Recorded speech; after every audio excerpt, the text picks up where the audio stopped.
Finally got rid of all the cases that were holding my sockets, and it pretty much took up this entire drawer right here. So I switched over to the socket holders. I'm only having one problem, is the 22 and the 24 millimeters are taller than the rest. So this is what's happening. Boom, hits. So that really sucks. I was thinking of maybe grinding down the plastic right here, but I don't know if that's gonna work. It really bothers me that I have to keep the two sockets out like this. But I'm liking this new setup. Some of the sockets are missing because I have them over there using them, but I'm liking all my sockets right here, and I can just grab them very quickly, and obviously it freed up a ton of space here. I am in a Nissan Altima right now. I don't know what year it is, but it's here for brakes.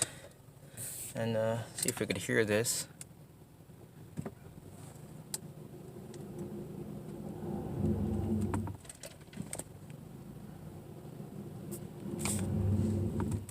Yeah, that's pretty bad. So, of course, rotors and pads here. Here we are on the front right side where we had the problem. And here's the rotor, no surprise. And here's the pad, or what's left of it. So here's the thing, I'm trying to figure out what's going on here, because here's the bracket. Both of the slide pins move freely. When I took the caliper off, the pads practically fell out, so they're not seized in place.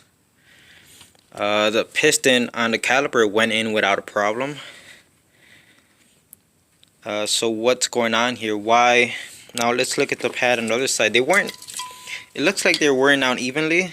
Okay, so you know, it's not that one side or the inside pad is wearing out faster than the outside, but the brakes on the left side of the car had plenty of life left on them. So what's going on here?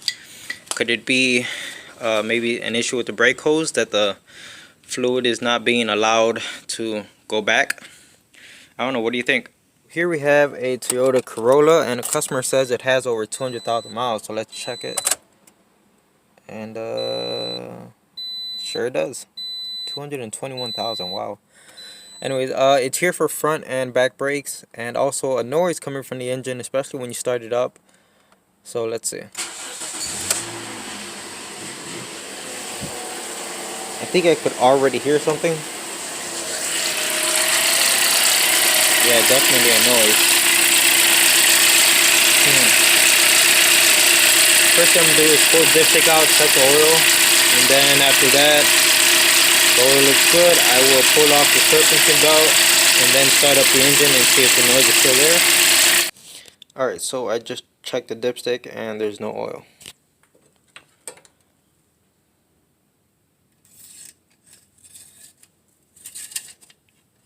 I already cleaned it off.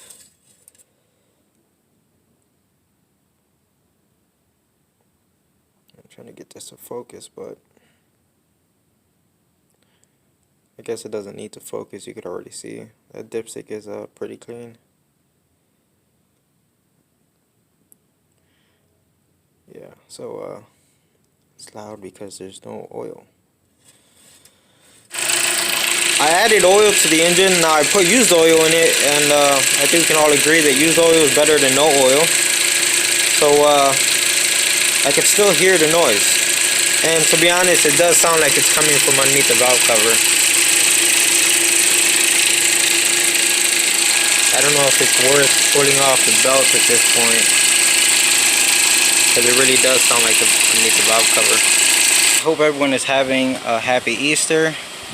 Here we have a 2013 Nissan Altima, and I took it out for a test drive, and basically you can feel the vibration in mainly the brake pedal, a little bit of the steering wheel, especially at higher speeds, and it's only whenever you're hitting the brake. If you're not hitting the brake, it feels fine. So I'm just checking some things. Am I crazy?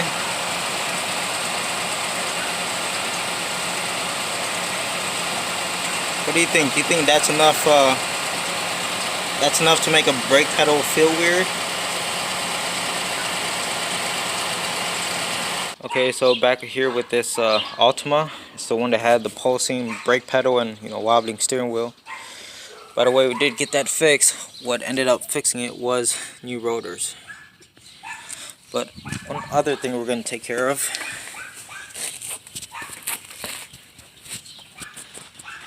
is right here on this flex pipe. Yep, super annoying. So we're just going to go ahead and cut it off. On our Ultima, we had the same exact issue, and we just cut it off and, you know, be done with it. That only took a few minutes. Here's the part that was making all that noise. Here we have a Chevy Malibu, and it has no brakes. Brake pedal goes all the way to the floor. At this moment, I can't see any leaks because there's no brake fluid in the system. So what I'm going to do is add a little bit of brake fluid, pump up the brake pedal, and see where it's leaking from. By simply pushing the brake pedal, I could not get the fluid to leak out of anywhere, so I had to resort to this. But I did find a leak.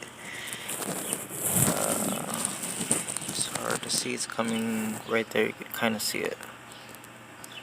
Just dripping back there. Go beneath the car. There goes a big puddle.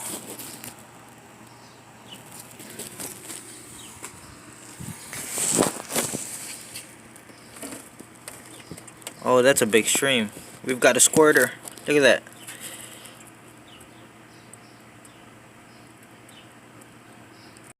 Alright, so at this point I'm going to remove the air box, the battery, the tray, whatever needs to come out to get to that area. Find out exactly what's leaking.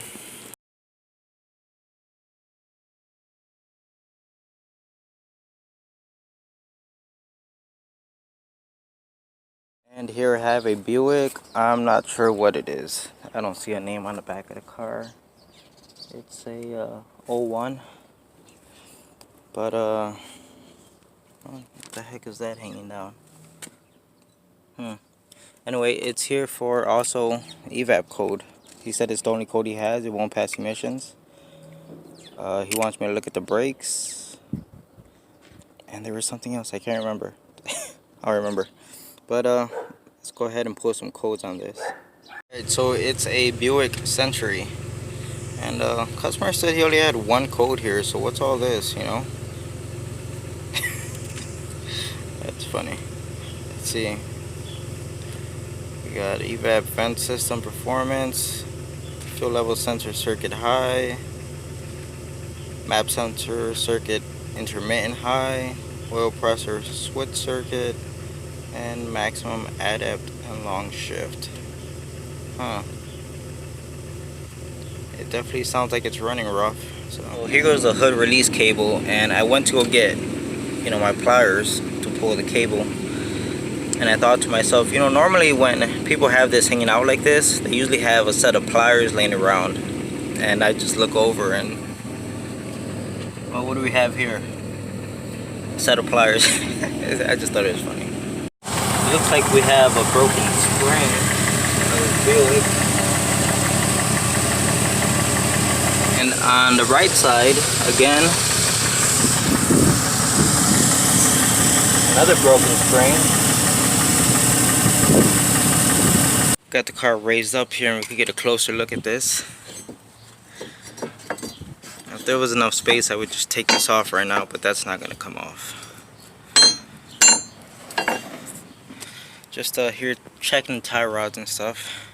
Alright, so it's like 2 days later and this Buick Century is back. We have a new oil pressure sensor, broken when delivered. And I want to try to get you guys a shot by putting the camera down there. You can see that the sensor is like puking its guts out. There you go. So it's a real common problem. 2013 Expedition. Customer complaint is no blower speeds. So you come down here and the blower motor only has 2 wires going to it. So all I did was disconnect it, use my Power Pro to power it up, and it turns on just fine. So it's not the blower motor. And here goes the resistor. So all I did was disconnect it. And the first thing I noticed is, if this would ever focus, but the second pin to the left looks like it's melted. So if we look inside of here, and sure enough, so looks like it's going to get a resistor. The next issue we have with this Expedition is this right here. See if you guys notice anything. You notice anything weird?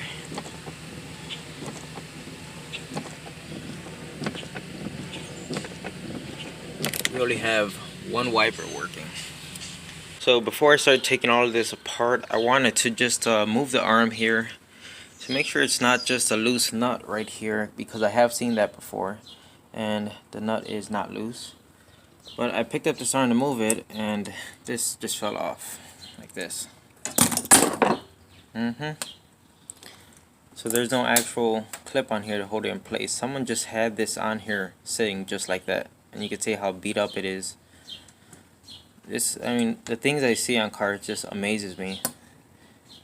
You know, so there's nothing I can do besides just kind of sit it back on there. Look at that. It's crazy. And I just noticed, look at the other side.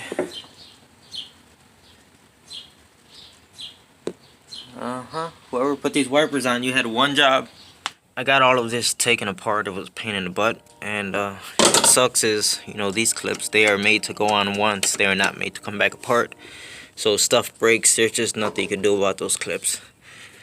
And here's what's going on. Obviously this... Oh my god, this lighting is horrible. This rod is not attached to this down here. The problem is you cannot replace these bushings. That is crimped on there. I don't even know if you could get just this arm alone, or do you have to buy the entire unit. So, not sure, but definitely not getting fixed today, because I guarantee you I'm not going to get a part from the dealer for this. To my surprise, a customer wants to get it done, but we are not getting dealer parts. Apparently Advanced Auto can order the part, you know, the whole transmission assembly.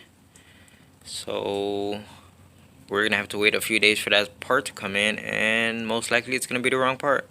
We are in a 2005 Nissan Sentra 1.8 liter. Just got dropped off. Let's see. It sat outside for maybe about an hour. I went to turn it on and long crank time. Okay. Overheating. They said no heat. What else? There is a lot of gunk inside of the radiator, the cooling system. They've tried flushing it out. They've replaced the water pump, the thermostat, the hoses to the radiator, and they said they've just continuously tried to flush out the system, and they said the radiator just keeps pumping out nasty stuff. So I got a pretty good idea of what's going on here. Place your bets now. As you can see, there just looks like a dried up coolant everywhere. See that yellow tint to everything?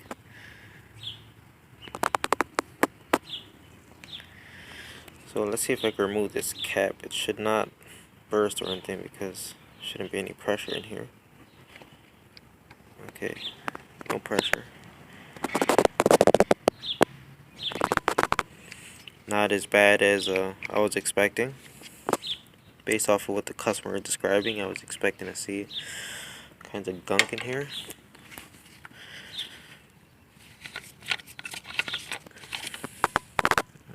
Okay. You know what? I'm going to start with doing a pressure test. So let's get the pressure tester on the radiator right here.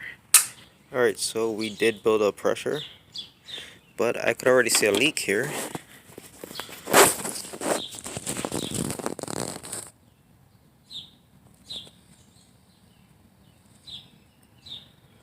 So, is it possible that, well, of course it's possible, but maybe what's going on here is it is not a head gasket leak and it's just overheating because it's low on coolant because it keeps leaking.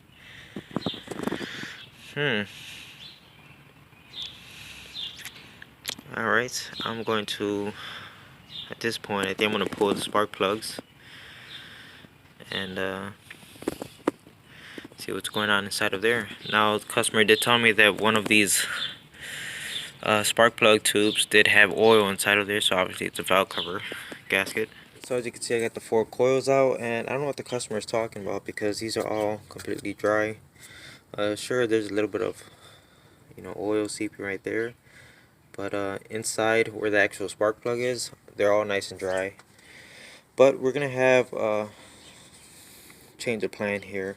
I'm actually not gonna pull the spark plugs out because this one was coming out nice and smooth.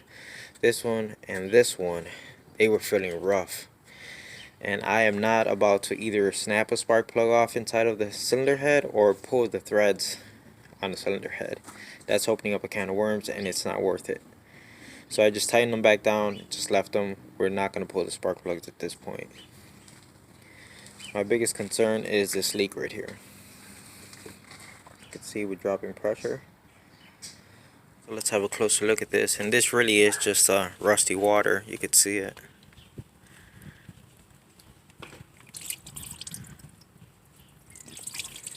See, I doubt it's Dexcool. No, that looks like rusty water to me. And this surface right here looks pretty clean. I'm gonna try to clean it off a little bit more. The hose is obviously brand new. This clamp right here wasn't that tight, but I don't think that was it. I'm just gonna go ahead and clean this off. Maybe it's not getting a good seal around here. As you can see, we definitely have some rusty water. At this point, I'm still waiting for the thermostat to open up. Alright, so I still could not get heat to come out the vents, and I came out here to pressure test again, and we are dropping pressure. So that leak right there is now sealed up, but we're still losing pressure somewhere. And I decided to, this thing's just bugging me, I just want to see inside the cylinders. So I poured this one out because it came out just fine. These two in the center are the ones that were giving me a hard time, so I'm going to try to not touch them. Take out this one next. So far, looked inside the first cylinder. Spark plug looks good, nice and dry inside of there. I don't see any signs of antifreeze getting in. Well, since I can't physically get the spark plugs out, I can only get one out. I'm not gonna force it. Don't want to break anything or cause any type of damage. So I had to resort to this test right here, and it did fail. I know this isn't a definitive 100% test, but it failed this. Here we have a Chrysler Pacifica, belongs to my ex-wife. We have evap hose dryability issues. I took off the manifold to replace a gasket, clean out the sticking throttle body. We have coolant leaks, so it's going to need a radiator, possibly a water pump, slight overheating sometimes, possibly an alternator. We need idler pulleys, lower control arms, stabilizer links and bushings, tie rods, front brakes. What else? There was something else I can't remember. Motor mounts are shot, but the biggest issue with this car, it's a known issue on these Pacificas, is the front subframe rots out and the engine is practically falling out, and this car is no exception. Before we can replace the motor mounts, the subframe has to be replaced. And because they helped me out with something, they did me a favor, I'm returning the favor. I'm not making much money off of all this work that needs to get done. On top of that, my kids ride around in this car, so I want the car to be as safe as possible.